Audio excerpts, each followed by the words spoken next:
I'm married to an amazing, beautiful wife.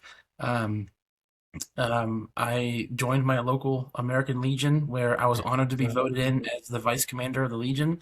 Very good. And it's very strange because my brain cancer causes occasional seizures, which every time I have a seizure, whether it's like a small one called a focal seizure, where one particular part of your brain starts, sending a little bit of haywire electrical signals, and that's usually when you see somebody involuntarily twitching a certain part of their body, Yeah. all the way up to what they call nowadays. I always find this term funny, but they call it a tonic clonic, and that is where instead of a focal seizure, where one part of your brain has electrical signals going haywire, sending a million different electrical, telling one part of your body to do a million things per second. Right. A, a tonic clonic is where that spreads throughout your whole brain, and your whole brain is giving a million mixed electrical signals to every muscle in your body per second. That's when you see people on the ground convulsing.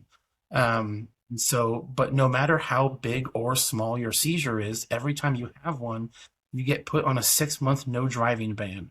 So I have not driven a car in over 8 months now because I have a seizure, usually like the small focal seizures every few months.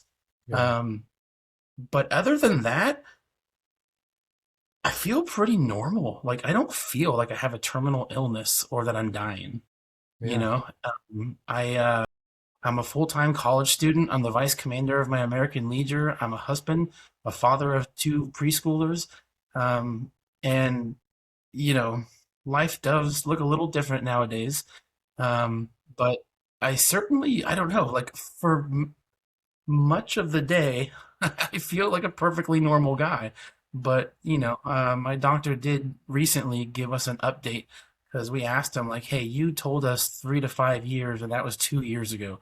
A lot's happened since then. A year after they went in and took out, I don't know if you can see the scar. Yeah. Yeah. Yeah. Yeah. So about a year after they went in and took my tumor out, it was about the size of a golf ball right over my right ear. And I did chemo and radiation. Almost a year exactly later, it started regrowing. And so they went in using the exact same mark. She's like, I'm not going to make any new marks on your head because it's growing back in the exact same location that it grew the first time. So they went in and took out the tumor again. That was this last December. And what is it now? April?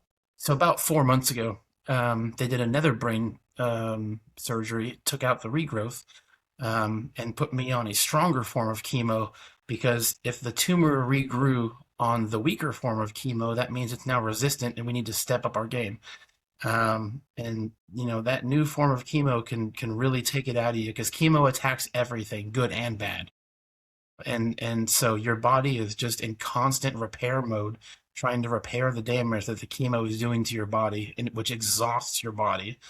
Um, Man, I can imagine. but yeah, but they showed me a brain scan, an MRI, and after two brain surgeries in the exact same location, I'm now missing because brain doesn't regrow. Once you take out a chunk, it fills in with spinal fluid, and then it's just in a hole where there used to be brain tissue, Right. um, and well, used to be a tumor. So they take out the tumor and a little bit of healthy brain that surrounded the Yeah. tumor, because the tumor sends cells out to grow into healthy brain tissue. It's called a Mhm. super resection. And I looked at the MRI, and I'm now missing roughly about 10% of my brain. And even with 10% of my brain missing, I'm not dumb enough to be a Seahawks fan. So, I mean, Man. imagine how much brain damage you have to be a Seattle Seahawks fan. Yeah. Right. That's good I'm stuff. still Niners all the way, baby. Right. Wonder when that would come up. Yeah, man.